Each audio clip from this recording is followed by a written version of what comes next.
Well, everybody's saying they learned something. I don't know how much. And so we talked with Chris. Chris and I had a meeting, and we said, is it possible? And there were issues. There were some issues with the mothers who were participating in HIPPY with accessing the traditional language learning program, which is called LINK. LINK, yeah. And LINK because of its structure and the requirements for attendance, and if they don't attend, then they're exited. And childcare issues and transportation issues and money just even getting there with 3 or 4 kids under 5, which many of our families have. So Chris and I thought there might be a different way to come at this, and I just wanted to give the big picture look. And do you want to say something about that? No, I think you can.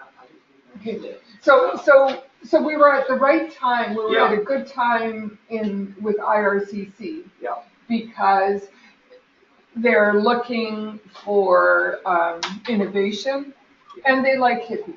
And also too, here in Canada, with Operation Syrian Refugee, to date, right, I think we're up to 54,000 Syrian refugees that have arrived since December of 2015. And so this has required an all-of-government approach, federal government approach, and provincial government approach. So again, timing around low-level refugee learners, English learners,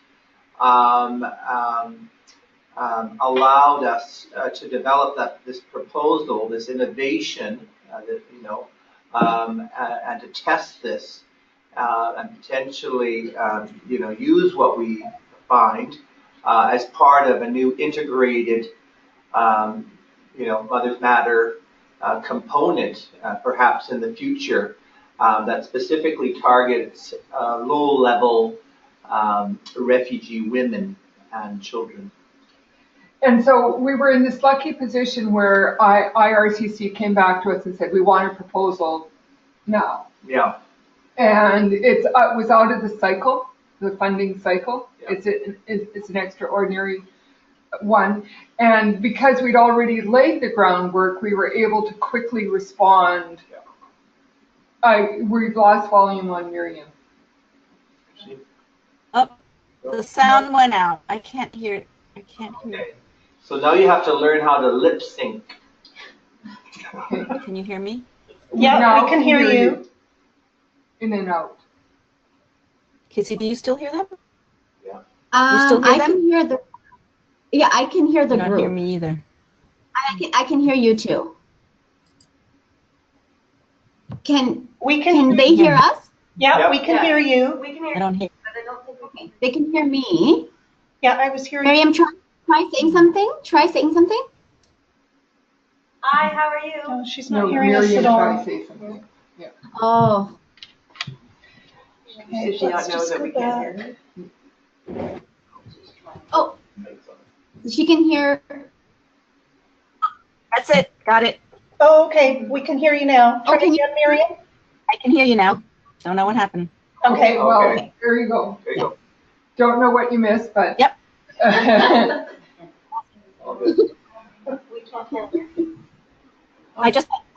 You saw me when I saw me say I can't hear you. I got the last grant approval. I mean, I think I got it. Okay. I think it's incredibly exciting. Okay, and also that we were lucky to be in a partnership with ISS because they have such a strong language learning department. Yeah. That some of our other partners may or may not have. So I'm going to then turn it back over to you. I just wanted to set it in. Okay. Well, I think Lisa and her team have planned a little bit of a presentation. We want to do a round of introductions, and then we've allowed lots of time for dialogue and questions. No, you can't hear again. Okay. Oh. I can now. I can. Oh, can you hear Miriam? But we can't hear her. Are we hardwired? We are hardwired. It's supposed to be hardwired. I mean, it appears to be hardwired. We do have IT. We can call our IT. What you want to call them and we'll continue? Can you hear me? Yes. Yeah, maybe if we give them a quick call and they can just check that our I hardwired. I can hear you. Can you guys hear me? Yeah, it's just Miriam that's in and out. Yeah. The hardwire should show up here. Hey, Paul, we need IT support. I think it might be at Miriam's end, actually. Oh, okay. This is Traylon, sorry. Calling from room 201. Yes, thank you so much. I hear you. You hear us okay? Okay. You seem to be cutting in and out, so I wonder if there's a device that just maybe check your plugs and see. Does she have a headset? Do you have a headset?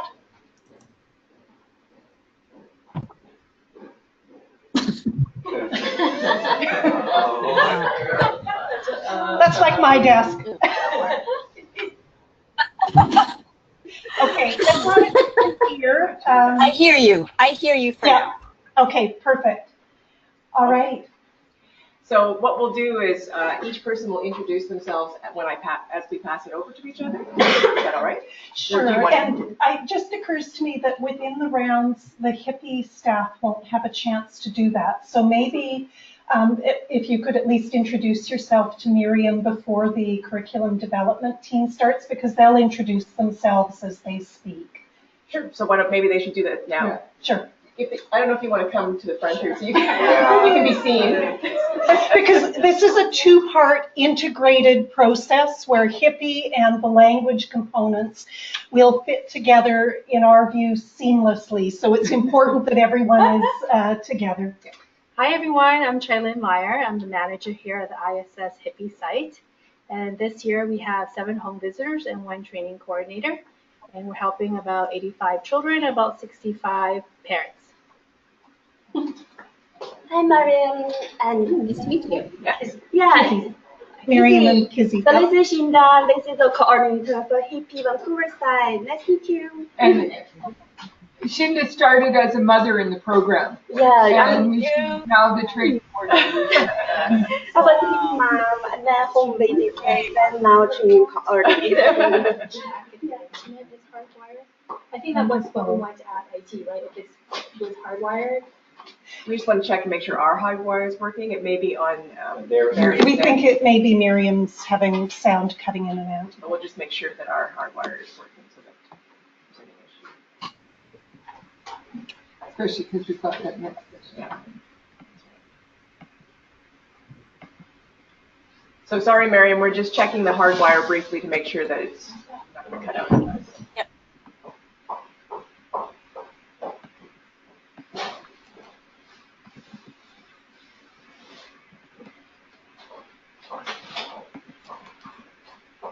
Here's something that somebody's.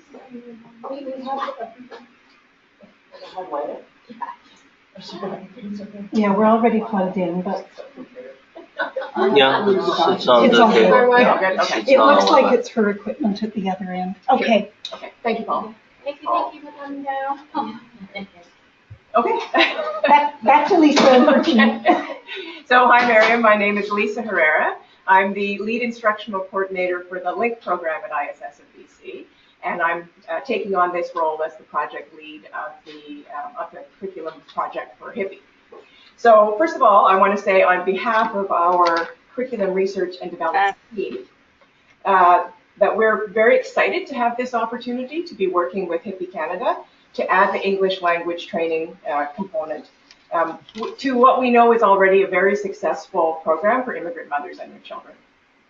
So I'll be honest, when we began working on this project, we didn't know a lot about HIPPY. We just knew sort of in general about it. Since we've begun our research phase, we've become very impressed by the work of the home visitors, the trainer, and the manager, and what they achieved with immigrant parents. Our approach before starting the project was we were thinking that we would modify the LINK teaching model to fit sort of side by side with the HIPPY model as a separate component. And although we're not through the research phase yet, so we still have more to learn, the more that we have talked to the key informants of HIPPY and worked with the HIPPY curriculum through our research, the more we are seeing that we are seeing an opportunity to create a curriculum that works in tandem with the HIPPY model, adding value to the HIPPY model by following its content and following the rhythm of the HIPPY model. So our curriculum research and development team brings a real depth of English language training and curriculum knowledge and skill to this curriculum project. As well, we have a great understanding of immigrants, of mothers, of immigrant children and child development, and of course research and development techniques. And I'd like to say that we have become very passionate about helping HIPPY clients, and also about really respecting the invaluable role of the home visitor, as we see as the real key to success of the HIPPY program. So that's an approach that we have all really, I think, as we began researching and learning about HIPPY, we really embraced that. So today what we're going to do is just very briefly, there's 4 of us, 4 researchers and developers on the team besides me. So we're just going to do about 1 to 2 minutes each on some key components of what we've been doing up till now. So we'll look at how we've been gathering information from all the different HIPPY informants, our environmental scan, the language training needs that we are seeing that are emerging, and some key ideas about the direction of the curriculum that are beginning to take shape, which we won't know until we're finished the research, but it's beginning to take shape. And our research phase, we're hoping to mostly wrap up by the end of March, although we're planning to do, visit the the group meetings, one of the client group meetings. So we'll hopefully wrap up most of the research by the end of March, and then we're going to go into the curriculum development phase. We have an all-day meeting planned where we're going to be really digesting all of the research, and then coming up with an outline that we can send back to the HIPPY advisory committee for them to look at and see if we're going in the right direction, and give us feedback, and nudge us in different directions if they think that's going to be better for the HIPPY program. So we're planning to be training in August and have the language curriculum begin piloting in October of this year. And we'll do the piloting, and then we're going to do some feedback from the clients, from the home visitors, from the advisory committee, and do some tweaking of the curriculum as we need after that. And if I might just interrupt for one moment, I'm not sure if Miriam is familiar with LINK. Okay, yes. And what the term LINK stands for. So LINK is Language Instruction for Newcomers to Canada. It's the federally funded national English language training program for immigrants and refugees. So it is it's been in Canada since 1992. It's a very well-developed program. Most classes will run 4 to 5 days a week for about 3 hours per class, maybe 2.5, 3 hours per class. That's one of the reasons why it makes it a little difficult for HIPPY mothers to attend, because there is a language requirement. We're funded by IRCC, and they do require that clients have regular attendance, about 80% attendance, and if they can't maintain that, then they are asked to exit the program and come back when they can maintain it. So it's difficult for mothers with young children. There is some childminding in LINK, but it's very few and far between. There's a wait list for it. I think here the wait list is six months to a year, I think. 6 months to a year for someone to get into the childcare in order to be able to take LINK. So I think that's one of the barriers for mothers in the HIPPY program to come to LINK. And so adding this language component makes it a little easier for them to connect to. And we are also hoping to align it a little bit with LINK so that they can maybe move into LINK a little bit easier when they finish with the HIPPY program. So that's my bit. I'm going to turn it over to one of our researcher and developer who's actually working remotely with us from the Toronto HIPPY team. So that's Kizzy Roy, and she's on the screen there. Yes. Okay. Can you guys hear me okay before I start? Perfect. Yes? Okay, perfect. So thank you, Lisa, for the introduction. So as Lisa mentioned, I'm working on this project remotely from Toronto, and I've been working very closely with our HIPPY team located in the GTA. And actually, we're on site together because we're both at a hub location. So it's been it's been a great learning experience for me. So what I'm going to talk about is just how we've conducted some of our research over the past few weeks. I'm going to focus on the interviews that we've conducted and how we've been gathering information, including the type of questions we've been asking and who we've been interviewing, and the key information that we've learned over the last little while from different HIPPY key players and participants and stakeholders. So in terms of our approach, we wanted to employ interviewing as a method of qualitative research for our research purposes. And the reasons for this were multifold. We wanted to get the story behind the experience of HIPPY moms, HIPPY home visitors, HIPPY key players, and other key players, for example, early childhood education workers in the LINK program, for example. And we used and we are using both like a one-on-one or pair interviews and focus group approaches with the HIPPY home visitors and the HIPPY participants, who are the mothers, both in Toronto and Vancouver. And one of our main focuses was to hear all the voices in HIPPY, to gain key insights from HIPPY experts. In terms of our questions, we focus on the following areas: their roles in HIPPY, their work, the topics they cover in the curriculum, and also the topics they find the most useful for their HIPPY clients, and how they prepare for their lesson and what challenges they face as well.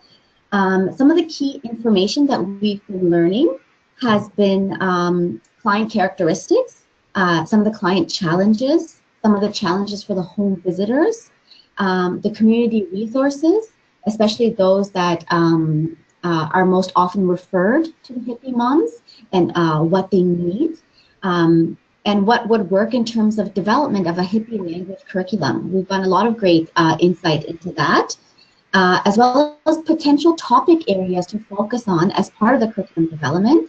And lastly, the desired curriculum outcomes for the language component of this. So that's kind of like what I was going to speak about today in terms of the interview, the design of the questions, and some of the research we've been doing. And I'm just going to pass it on to my colleague in Vancouver, Natalie, who's going to continue talking about other areas such as the environmental scan. Stanley, do you want to come sit here? Okay. Yeah. Okay, hi, I'm Natalie. I'm a LINK teacher, so I'm on board with the research team. So right now, in our research phase, part of the research phase, we are doing an environmental scan to find out how, if any other organizations in Canada and around the world, whether they have English programs that cater to immigrant or refugee mothers with young children. So this will inform us of the approach, of the setup of the class, the kinds of ESL teacher who is suitable to teach this class, and the curriculum that caters to these mothers. So our environmental scan process is via the internet, firstly, and also through personal contacts, and also talking to key informants who referred us to relevant sources. Okay, so far we have found such programs in BC and in other parts of Canada, and even one in Australia. So and we want to learn about the topics that others have found useful to teach to immigrant parents that we might want to consider. So some of the ideas that will inform our curriculum development are insights on first the topics that these mothers are interested in or need, and how the mothers can apply what they learn in class with their children afterwards. We call that the trickle-down effect. So for example, one of the ideas that has caught our attention is one on parenting skills. It's called the principles or strategies related to positive discipline. Secondly, we have some insights on, we want some insights on how to run a multi-level English class where the mothers and the babies or the toddlers are in the same room or in the room next door, so that if they need to, the children can come to the mothers. Yeah. And lastly, of course, the MMC, the Mothers Matter Center Performance Management Results Report. We want to align ourselves with that report because we see that Mothers Matter track changes on the HIPPY mothers change and the home visitors change. So our curriculum, we also want to track these changes and compare vis-a-vis with and without the English curriculum. Yeah. So next, I'll pass it on to Biz. Musical chair. Yeah. About the two groups. Hi. Hi. So my name is Bis Jordal, and I'm also a Link teacher in the lower levels of Link. And I'm very excited to be here. So using our knowledge of HIPPY that we've got through the environmental scan, through key interviews, through observations of home visits, and combining that with our knowledge of settlement issues in Canada and our experience teaching English and how language is learned, our knowledge of how language is learned, we're really excited to offer this English language component to the HIPPY program. Keeping at the forefront of our mind the HIPPY Canada target goals of academic and social knowledge gain for the children, early childhood development, keeping community engagement, and maintaining and transferring cultures from the home country or home culture to the children as a goal. We think we can enhance the HIPPY curriculum by bringing more English into it, building on the strengths of what HIPPY is already doing. We also understand the importance of motivation for what will be the students, the clients, the moms and parents, and for the children as well, the motivation to learn English. We recognize it needs to be relevant and practical, and that any of the tasks and curriculum activities that we do will need to be seen as having an impact on their lives so that they are motivated to continue with the program. So we envision community and social-oriented classroom activities, probably with home visitors having very scripted language activities to do in the homes with the mothers, and then that transferring into more open-ended, natural language activities that the mothers can practice with their children throughout the week and into the future as well. So the language component can offer mothers essential language skills that they can use to bond with their children now, and also to continue to participate in the education of their children into the future. Providing them with the English skills can help to empower the parent, but also to bring the parent into contact with the culture that their children will be growing up in when they're in the English language school system.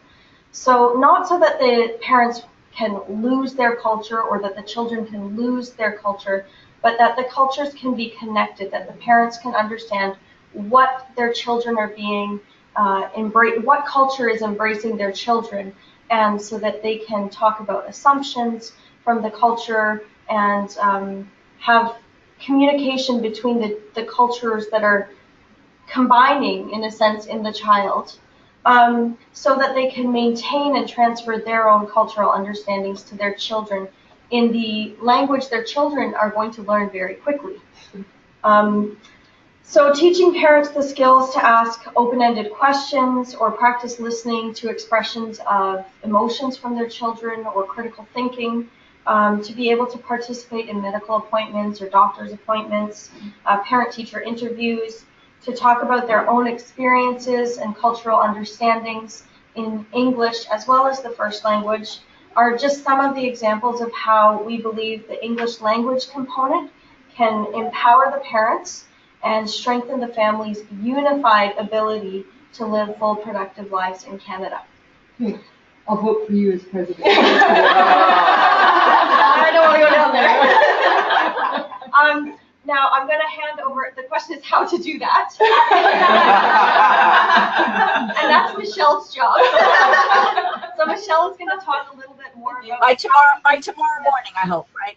Sorry? By tomorrow morning. Yeah, no pressure. So here's Michelle, thank you. So my name is Michelle Wong, and I'm very excited to be here. My first experience with HIPPY, I am a Link English teacher, and my first experience with HIPPY was that I had 2 students that were HIPPY moms, and when I first talked to them about what they were doing, they said, I'm so busy because I'm doing HIPPY. And I said, what is HIPPY? So that was my first experience with HIPPY, and they just had nothing but positive things to say, and it was just by awesome chance that I got to work with this program. So what I'm going to talk about are some key ideas about our curriculum and how it's taking shape. So first we're taking in the HIPPY Canada logic model and how English learning in the classroom can provide mothers with the skills and literacy tools to support their child's success in school and beyond that. And then we're also focusing on how this curriculum can be integrated with the existing HIPPY program on 3 levels. So with the home visitor, with the moms, and then trickling down to the children. So some ideas that curriculum flow for the 3 levels are doing some classroom learning. And then when they visit with the home visitor, they will review this, this classroom learning with the home visitor. And then plus the home visitor may have a tutorial on how to use what they have learned and apply it to their daily HIPPY activities with their children.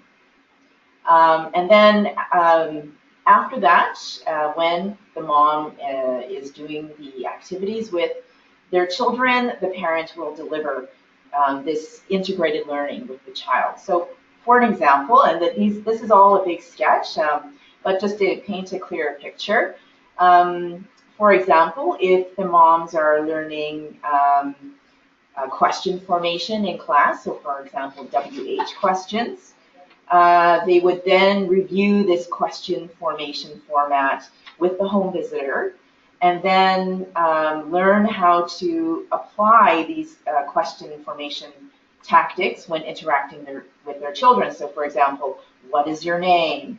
How old are you? What is your favorite color? What do you like? What do you want for breakfast? Something like that. We're also studying the current model of HIPPY delivery to carefully, very carefully, in order not to disrupt what has already been established. That's one of our key ideas that we are really focusing on right now. And as Lisa mentioned earlier, when we first started going in this, we had a different idea about what we wanted to do. But after talking with the home visitors, they have been a great help with providing some insight on what they need and also what the client needs and what the moms need. So we have been able to change what we have originally thought and integrated it more with what is already there at HIPPY. So we're trying to integrate the English language learning into the current HIPPY model and make the language learning classroom practice be interwoven to support the language development that's already taking place. Okay, so once we have developed a sketch of a model of how the curriculum will flow through the different levels of participants, so for example, the home visitor, the mom, and the client, then we can analyze specifics, for example, the length of course, the topics, the content base, what the family needs, and very specific day-to-day, week-to-week kind of thing. But right now we're trying to figure out a flow of the curriculum and how it's going to interact, be integrated with what's already there. Okay, great. And then back to Lisa again.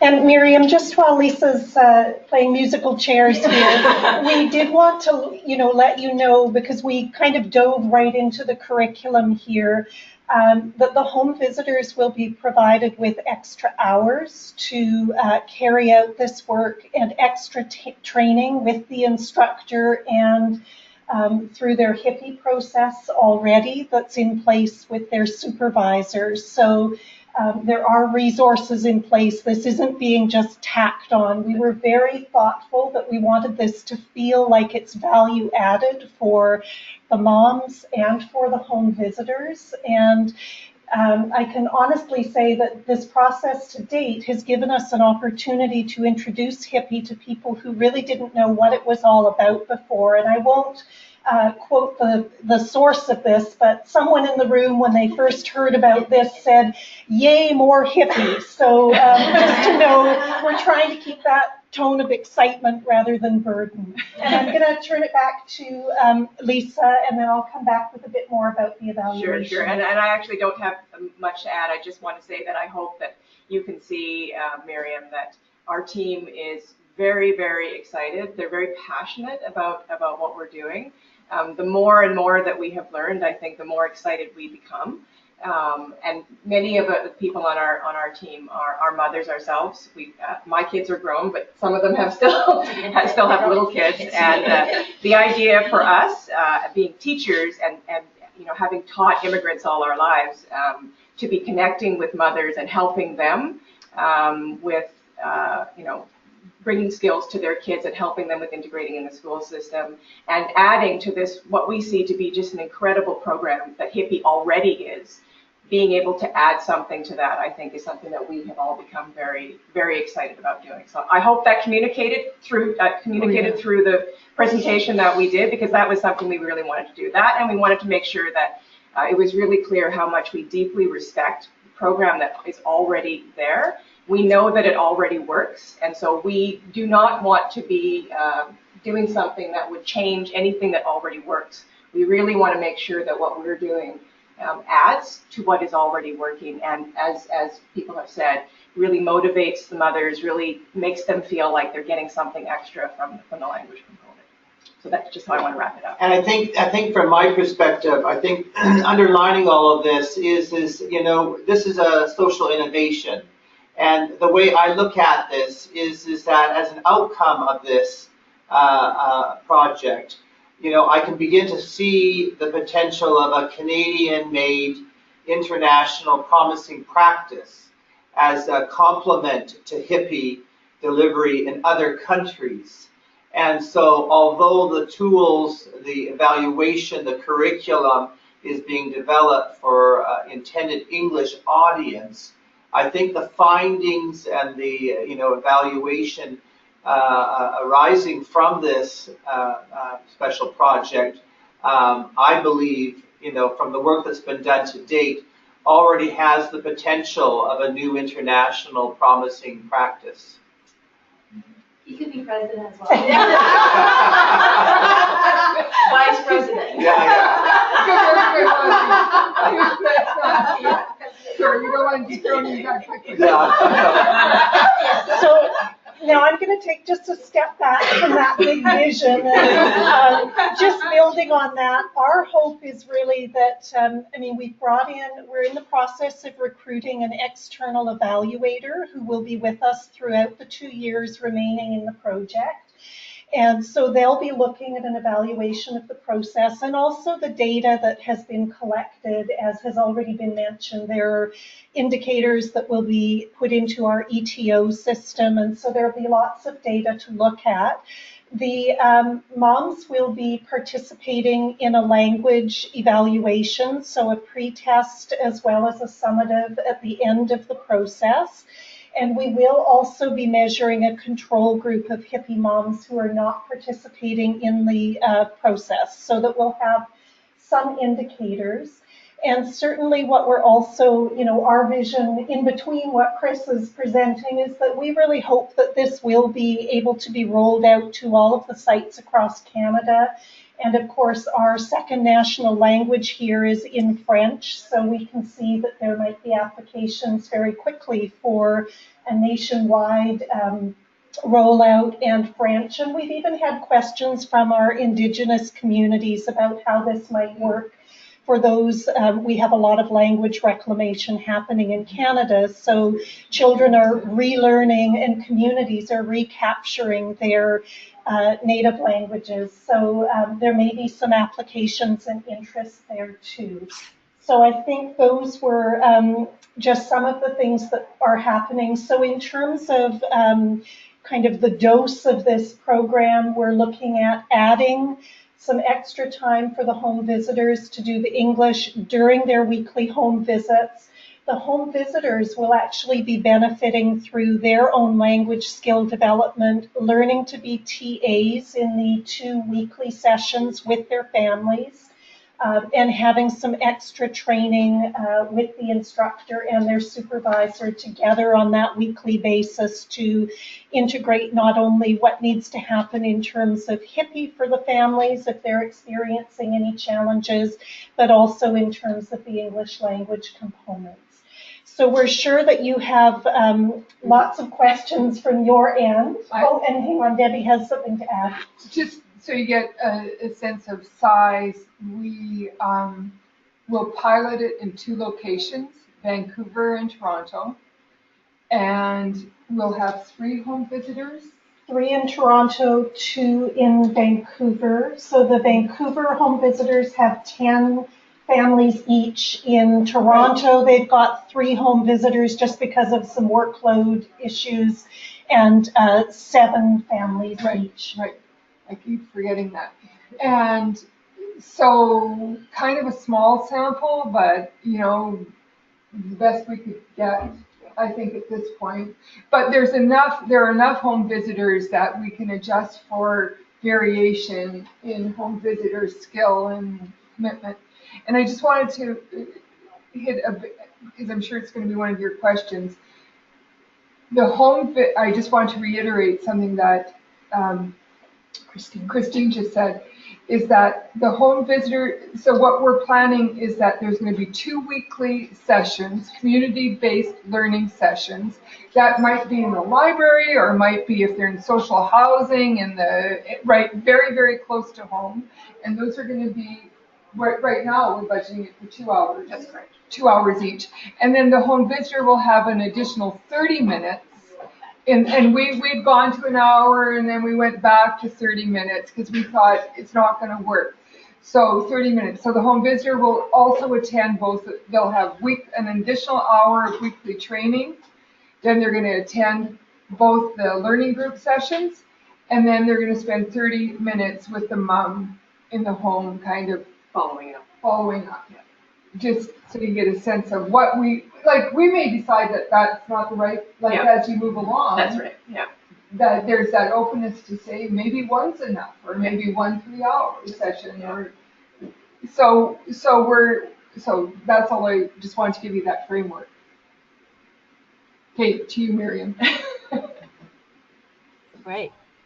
So impressive and so exciting and so well thought through. Just really, I almost want to say, or I will say, it's really a one of the many dreams come true, because it's something that has been talked about in many different contexts in many different countries. So the vision of this being a social innovation that has international implications, as you said that, you were reading my mind.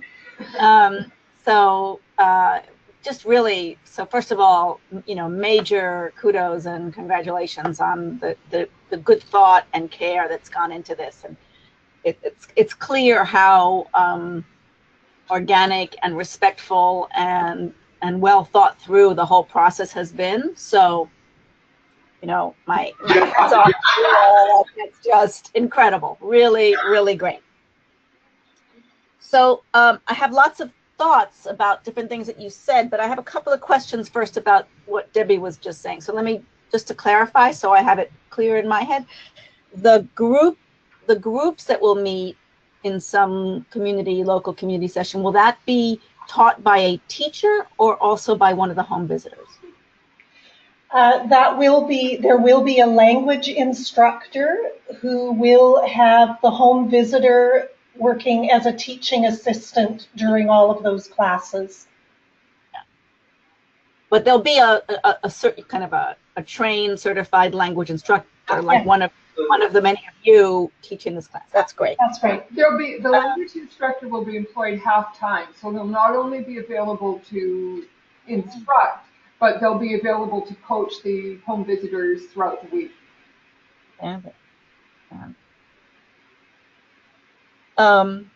Great. In terms of this control group of doing a comparison of, of parents who are mothers who are not in this program, just wanted, a question to raise for you. If you're looking at parents who are getting some instruction and parents who are not getting any instruction, not sure that's going to be such a, I'm not sure it's a really useful use of your resources, because one would hope that any instruction would be better than no instruction, right? So you may want to think about some other variations there, like this instruction versus another instruction. And even then, I would say, I'm not sure you want to set yourselves up for a comparative, potentially competitive position. Just the fact that you can show that parents have started out at this language competency level and over time have reached this level is already very impressive. So that was just something to put out to think about. And I have a couple of other thoughts on that. So I think early on you mentioned something about the environmental scan, which is great. Debbie, have they reached the other national offices and the other programs?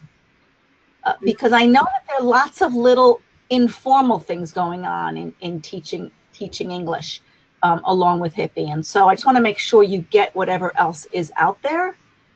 So I'll just put it out that we don't have to solve it now, but if you want more, if you want to get connections with people in the different countries, who would be the right person to contact to find out, more than happy to write that email introduction and you can follow up. That would be fantastic.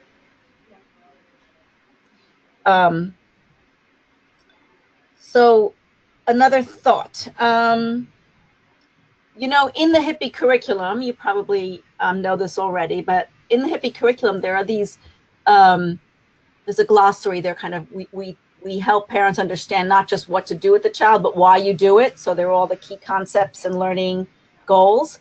And I've often thought that could be an incredible backbone to a core curriculum, is just teaching parents more about the kind of social and cognitive development of the child and learning about child development along with learning the language. Absolutely. So, and that glossary is actually built in to the curriculum, and they see it every week, right? And some of them repeat themselves. And one of the goals of that, besides helping parents understand that they're not just playing games with their children, but they're actually, there's a learning methodology or a developmental methodology behind it all. Another aspect of that is to help them gain the confidence with these language concepts. What is gross motor skills? So that when the kindergarten teacher says your child's doing fine with fine motor, not so good with gross motor, you don't walk out and say, what was that? That could be, right, exactly. Was that growth? Did you hear what he said? No. The gross motor, like the parent interprets that as that child's overweight. Exactly. So, and those kinds of, like kind of basic language that schools use and that assume that parents know, and this could be with or without English being your first or second language, right?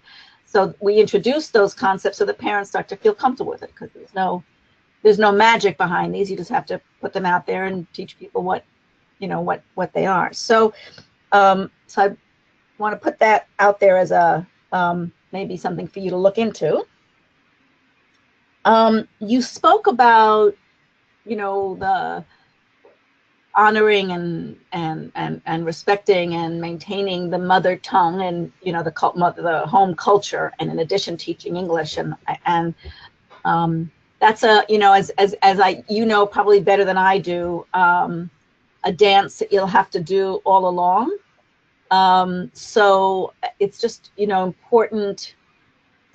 You know, we have this struggle with HIPPY because we have HIPPY in a country with a certain, it's in one language or two languages, or maybe even three languages, but families may have, you know, mother tongues at home of 50 languages, right? And we can't provide the curriculum in 50 languages. So different countries have come up with very different ways, creative ways of handling that, bringing in other books in the mother tongue, having the home visitor always be, you know, a speaker of the mother tongue, so they talk in both the you know, the language of the country, the formal official language of the country, and the family's language. So, you know, and I'm sure you're mindful of this, but I just want to put it out there, sort of balancing between knowing that the mother wants to learn English or French, and yet not making the mother feel that doing the activities with the child in English is a problem, or in her own language is a problem, right? So if she can do some of the playful activities in her own language, that's fine. You're still learning English, and there's still that transfer back and forth. And that's a hard one. You know, I know there are no easy answers. I know there's a very strong academic school of thought that you should only provide programs, materials, resources to parents in their mother tongue, and that anything else is you know, moves them away from really honoring and respecting their own culture. And yet, when you develop a national program, that's almost impossible to do when you have so many languages, and they're going into a school that speaks a certain language. So HIPPY is, you know, historically and in different countries try to find that balance, and in different ways in different countries. And it also often is impacted by the political environment of the country. So I'm not worried in Canada. I'd be really worried in some other countries like the one I live in. And you know, Germany's another example. When HIPPY got started in Germany, the government gave money. It was through immigration money. Actually, no, it was through migration money. And the goal was to teach Turkish children German. But behind all that was to make them German, right? So any inclusions of Turkish or mother tongue was really problematic. And so it's just, there, as you know, there's that delicate balance and political kind of awareness there too. I think that's important.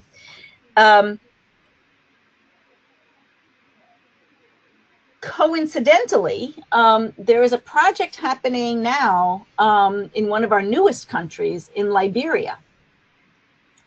And the context is really different, but they are developing an adult literacy component. So not language learning, but basic literacy component to go along with HIPPY in almost exactly the same ways that you're talking about integrating it to the curriculum, looking at what parents want to learn about, looking at what HIPPY already teaches, helping them do the HIPPY curriculum better, because one of the unintentional or quasi-intentional outcomes of HIPPY is that parents with low literacy, who are the parents that we are targeted, you know, to work with, start to look and say, wow, you know, I could do this so much better if I could read better, right? And so the motivation to want to learn to read becomes a really intrinsic motivation. I had to fight very hard in Liberia for them not to have a requirement of a literacy level before they started to recruit people into the program, because the typical mindset, well, if you can't read that well, how could you possibly teach a child? So we know that through the role playing and through the copying and the memory of the activities, parents can do it, but they certainly can do it better if they can read. So they have a grant now. The NGO in Liberia has a grant from the Open Society Foundation, which is a big international NGO. It's not a huge grant, but it is enough to hire an adult literacy specialist in Liberia to develop an adult literacy curriculum. So teaching basic literacy is certainly different than teaching ESL or, or French as a second language. But it feels to me that there are some overlap in terms of finding the content areas, right? The areas of interest. So I say that A, for you to be aware of it, and B, once they identify that person and that project gets started, I'd love to make that connection so that you can share information, share insights, maybe, bounce ideas off one another. Maybe an exchange. Yeah.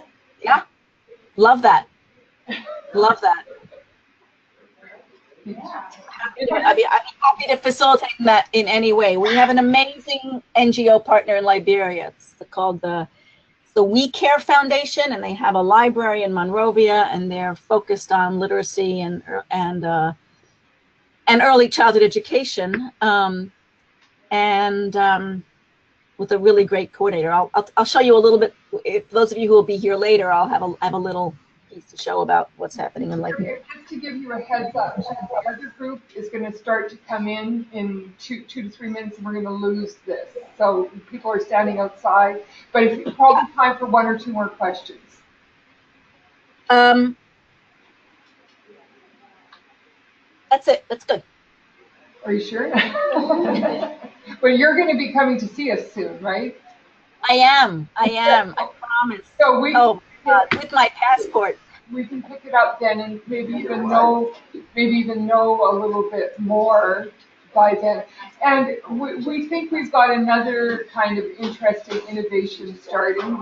We're going to find out, Chris, very soon, and it'll be an adaptation to work with refugees. So that'll be by the end of the month. Hopefully, we've kind of heard it's approved, but we have a saying at Mothers Matter Center: it's never in the bank till it's in the bank. That's right. So.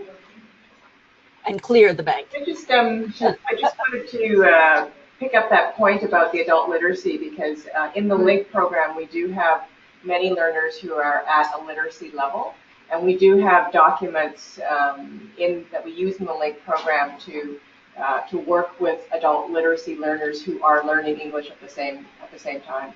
So I think that's something that will be very interesting to us to talk to this group in Liberia, to be able to sort of share information about that, because I think that's something that I don't know how much we will end up thinking about that within this curriculum, but maybe we need to think about it a bit more, because we do have a lot of resources around that within the LINK program. And you will have.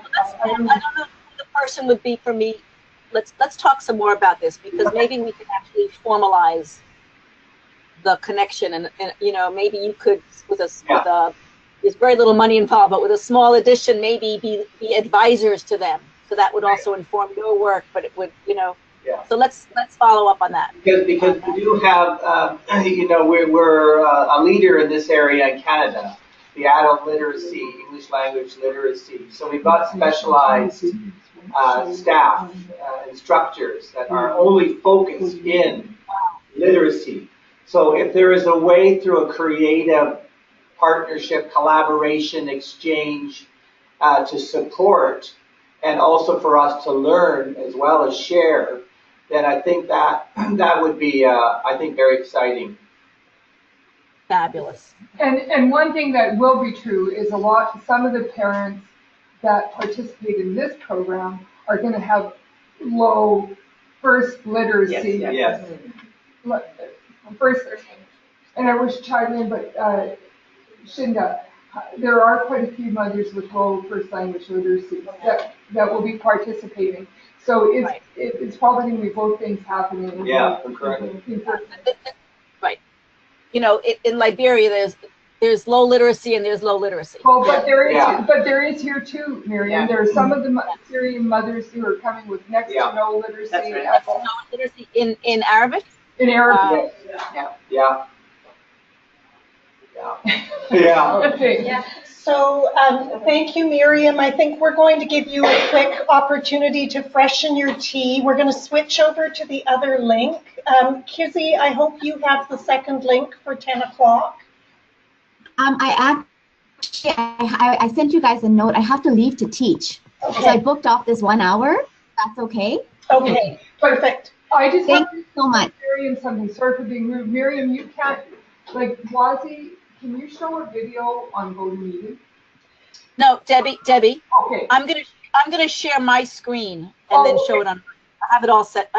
I think I have it all set up. Say a little prayer. If we have any problems with the videos, we may just have to take the link and show it here separately from what's running on your screen. So if that goes glitchy, which it sometimes does, we'll work that through. But we're going to disconnect this call and set up the other one, and then we can do a little bit of a test with your screen. Okay? Thank you. Bye. Thank you, everybody. Take care. Thanks so much. Very exciting. Thank you. Bye. Do you need to change the computer, Christine? We have to change the link, not the computer. Oh, because I have the computer. Hello, ladies. How are you? Very good. Good to see you. Can you email her and get the link right now? Because I know Darlene's told me about 10 times. Yeah, sometimes it works and sometimes it doesn't. So usually we try and then we put the link up. That closed properly, I think. How are things going? It's going well? The family is good? Very good. Yeah. Are you going away for the 2 weeks? You were very supportive. Oh, okay. Okay, you have that one there. Oh, nice. Chill out. Well, me myself, I don't have children anymore, so no spring break for me. I know, you're So I'm working. But the children are doing well. One is in Toronto, of course, he's doing his master's degree. Yeah. The University of Toronto, the other one is she's going to Canada University. Yeah. Event planning. Yeah, right. Very interesting. So I'm very excited. It's graduating next year. He's finishing his first year in April. Yeah, starting his second year in September. Just like that. And then he can earn money and support his mom. Yes. Yes. That's